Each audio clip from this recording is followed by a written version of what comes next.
പിതാവിന്റെയും പുത്രന്റെയും പരിശുദ്ധാത്മാവിന്റെയും നാമത്തിൽ ആമേൻ.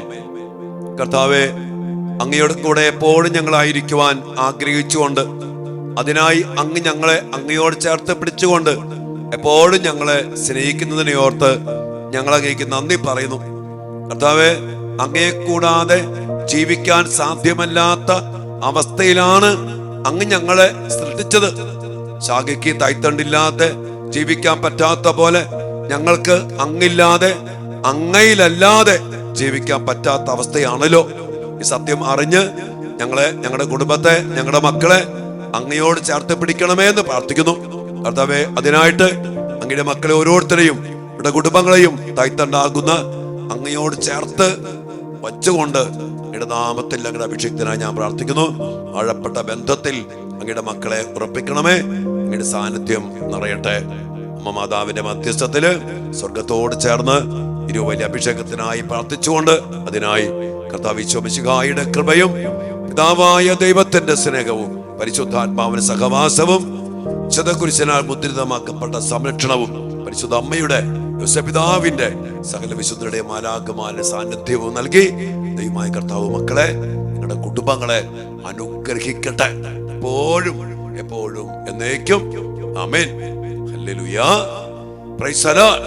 പ്രിയപ്പെട്ട ദൈവമക്കളെ, കർത്താവിന്റെ സാന്നിധ്യം അതുപോലെ നമ്മിൽ ഉറപ്പിക്കാൻ ദൈവം ആഗ്രഹിച്ചുകൊണ്ടാണ് ഈ ശുശ്രൂഷയിൽ നമ്മെ അവിടെ നിന്ന് ചേർത്ത് പിടിച്ചിരിക്കുന്നത്.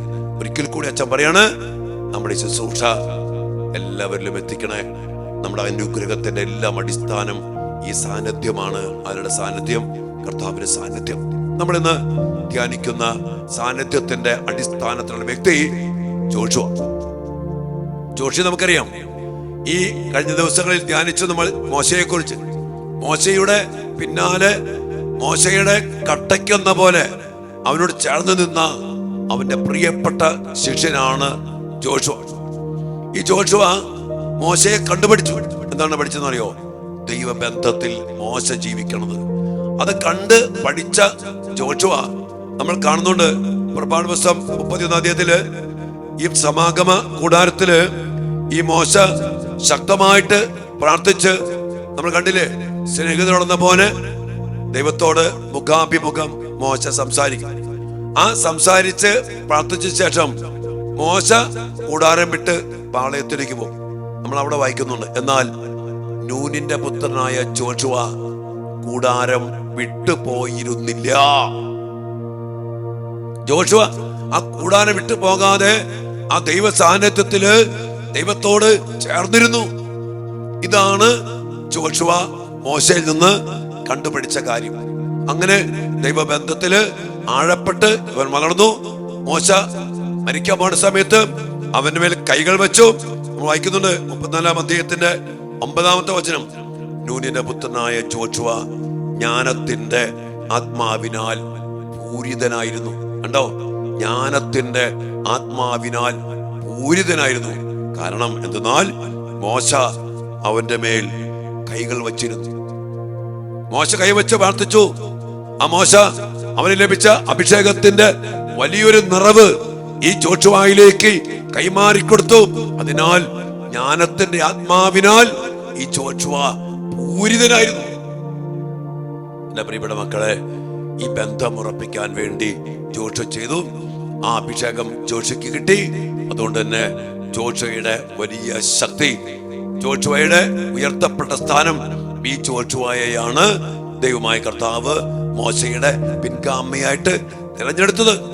എന്നിട്ട് ആ ഇസ്രായേൽ ജനത്തെ മോശ നെബോ മലയിൽ വെച്ച് മരിച്ചതിന് ശേഷം ഈ ജനത്തിന്റെ നേതൃത്വം ഏറ്റെടുത്തുകൊണ്ട് അവരെ കാനാനിലേക്ക് നയിച്ചതും കാനാൻകാരെ തോൽപ്പിച്ചതും അതിനുശേഷം സ്ഥലം വീതിച്ചു കൊടുത്തതും ജനത്തിന് വീതിച്ചു കൊടുത്തതും ഒക്കെ വലിയ കാര്യങ്ങൾക്ക് വേണ്ടി ദൈവമായ കർത്താവ് ജോഷുവയെ അഭിഷേകം ചെയ്തു, ശക്തിപ്പെടുത്തി.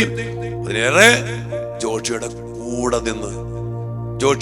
കൂടെ നിന്ന് നമ്മൾ നാളെ കർത്താവ് ജോഷുവയുടെ കൂടെ നിന്ന് ചെയ്ത കാര്യങ്ങളെ കുറിച്ചൊക്കെ ധ്യാനിക്കും. പ്രിയപ്പെട്ടവരെ, നമ്മൾ ജോഷുവയെയും ഈ വ്യക്തികളൊക്കെ ധ്യാനിക്കുമ്പോൾ ഇവരെ പോലെ നമ്മളും ആഴപ്പെട്ട ദൈവബന്ധത്തിലും ആത്മാവിനാൽ പൂരിതരായും ആ ദൈവത്തിന്റെ ശക്തിയിൽ നിറഞ്ഞും ഇന്ന് ഈ കാലഘട്ടത്തിൽ ജീവിക്കണം. ശത്രുവിനെതിരെ പോരാടണം. അച്ഛൻ പറഞ്ഞില്ലേ, ഒരാത്മീയ പോരാട്ടം. ആ പോരാട്ടത്തിൽ നമുക്ക് വേണ്ടത് കർത്താവിന്റെ സജീവമായ സാന്നിധ്യം, അതിശക്തമായ സാന്നിധ്യം മക്കളെ നമുക്ക് വേണം.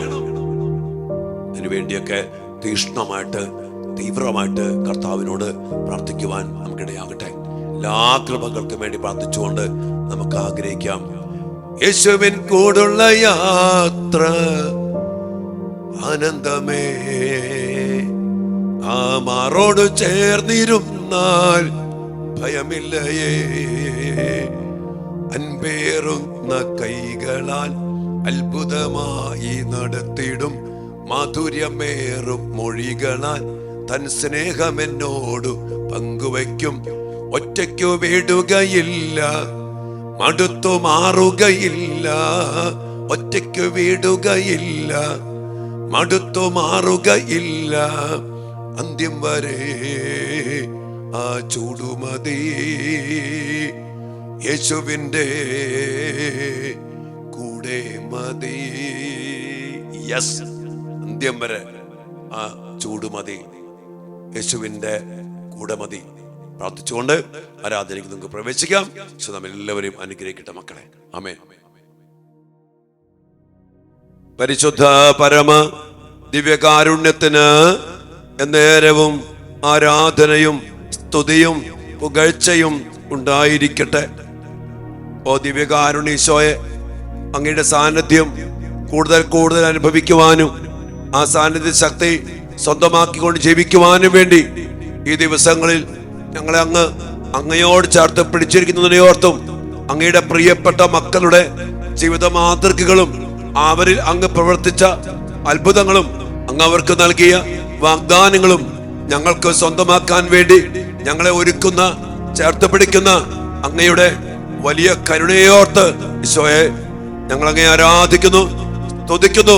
അങ്ങേക്ക് ഞങ്ങൾ നന്ദി പറയുന്നു. ദിവ്യകാരുണ്യനാഥ, ജോഷുവയെ പോലെ അങ്ങയോട് ചേർന്നിരിക്കുവാൻ കർത്താവെ, അങ്ങയുടെ ആലയത്തില് മോശ പ്രാർത്ഥിച്ച് കൂടാരം വിട്ടു പോകുമ്പോഴും ആ കൂടാരം വിട്ടു പോകാതെ ജോഷുവ അങ്ങയുടെ കൂടെ ഇരുന്നു.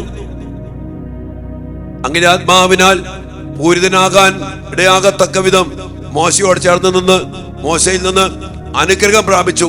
കർത്താവെ, ആ ഒരു വലിയ അഭിഷേകം ഞങ്ങൾക്ക്, ഞങ്ങളുടെ മക്കൾക്ക്, ഞങ്ങളുടെ കുടുംബങ്ങൾക്ക് അങ്ങ് നൽകണമേ.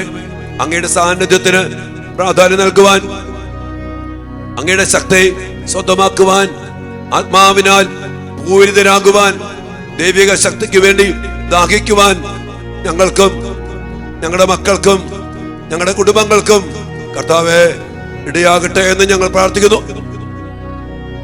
ദിവ്യകാരുണ്യനാഥ, വലിയൊരു മാതൃക ജോഷയിലൂടെ അങ്ങ് ഞങ്ങൾക്ക് നൽകി.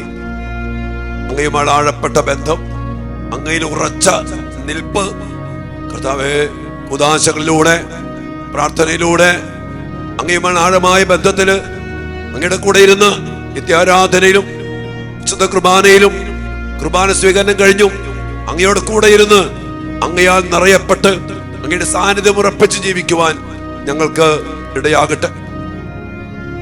ഇവിടെ മക്കളെ, ഈ ഒരു വലിയ അഭിഷേകത്തിന് വേണ്ടി ഇന്ന് പ്രാർത്ഥിക്കും. നമുക്ക് ഓരോരുത്തർക്കും വേണ്ടി, നമ്മുടെ കുടുംബത്തിന് വേണ്ടി, നമ്മുടെ യുവമക്കൾക്ക് വേണ്ടി. നൂനിന്റെ പുത്രനായ യുവാവായ ജോഷുവ എങ്ങനെ കൂടാരത്തിലിരുന്ന് ദൈവത്തിന്റെ സാന്നിധ്യം ഉറപ്പിച്ചോ, അതുപോലെ നമ്മളും നമ്മുടെ മക്കളും ദിവ്യകാരുണ്യ സന്നിധിയില്, നിത്യാരാധനയില്, വിശുദ്ധ കുർബാനയില്, നമ്മുടെ കുടുംബ പ്രാർത്ഥനയില്, തിരുഹൃദയത്തിന് മുമ്പില് ആ കൂടാരത്തിലൊക്കെ ആയിരുന്നു കൊണ്ട് കർത്താവിന്റെ സാന്നിധ്യം ഉറപ്പിക്കുന്നവരായിട്ട് തീരാൻ വേണ്ടി പ്രാർത്ഥിക്കും മക്കളെ. അത് മതി. ആ അഭിഷേകം, ആ ബന്ധം, ആ പ്രാർത്ഥന അതുണ്ടെങ്കിൽ അതോടൊപ്പം കർത്താവിന്റെ കൃപ ജോഷയിൽ എന്ന പോലെ നമ്മിലും നമ്മുടെ മക്കളിലും ഒക്കെ നിറഞ്ഞോളും. അതിനുവേണ്ടി പ്രാർത്ഥിക്കും. വേറെ ഒരു അനുഗ്രഹത്തിന് വേണ്ടി പ്രാർത്ഥിക്കണ്ട. ജോഷയ്ക്ക് ലഭിച്ച ആ വലിയ അഭിഷേകം മോശയുടെ കൂടെ ഇരിക്കാനും, മോശ പ്രാർത്ഥിച്ചിറങ്ങി പോകുമ്പോൾ പോലും ആ കൂടാരത്തിൽ ഇരിക്കാനും, മോശയുടെ പിന്നാലെ അവൻ അനുഗമിക്കാനും, അവന്റെ അനുഗ്രഹം പ്രാപിക്കാൻ ഇടയാകത്തക്ക വിധം ജീവിക്കാനും ഒക്കെ ആ ഒരു വലിയ അനുഗ്രഹം, അപ്പന്റെ അനുഗ്രഹം മക്കൾക്ക് കിട്ടണം, ഗുരുവിന്റെ അനുഗ്രഹം കിട്ടണം. അനുഗ്രഹം കിട്ടാതെ പോയ മേഖല ഒത്തിരിയാണ്. അനുഗ്രഹങ്ങൾക്കൊക്കെ വേണ്ടി പ്രാർത്ഥിക്കും. ദിവ്യാന സന്നദ്ധിയില് ഒരു വലിയ അഭിഷേകത്തിന് വേണ്ടി പ്രാർത്ഥിക്കാം. ജോഷിയുടെ ജീവിത മാതൃക, നമ്മുടെ മാതൃക, നമ്മുടെ കുടുംബത്തിന്റെ മാതൃക, മക്കളുടെയൊക്കെ മാതൃകയായിട്ട് തീരട്ടെ. ആ വലിയ അഭിഷേകത്തിന് വേണ്ടി പ്രാർത്ഥിക്കാം. ഒപ്പം നമ്മുടെ വ്യക്തിപരമായ നിയോഗങ്ങൾ, പ്രാർത്ഥനകൾ എല്ലാം സമർപ്പിച്ചുകൊണ്ട് ഈശ്വര ആശീർവാദത്തിന് വേണ്ടി നമുക്ക് പ്രാർത്ഥിക്കാം. മക്കളെ,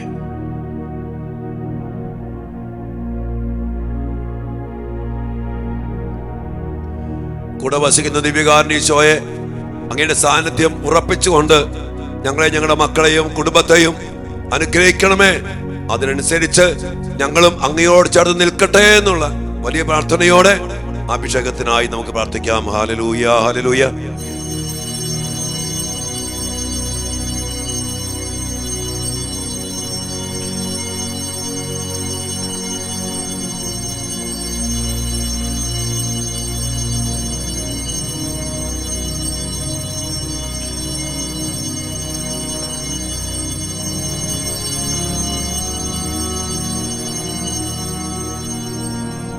പരിശുദ്ധ പരമ ദിവ്യകാരുണ്യത്തിന് നേരവും ആരാധനയും സ്തുതിയും പുകഴ്ചയും ഉണ്ടായിരിക്കട്ടെ.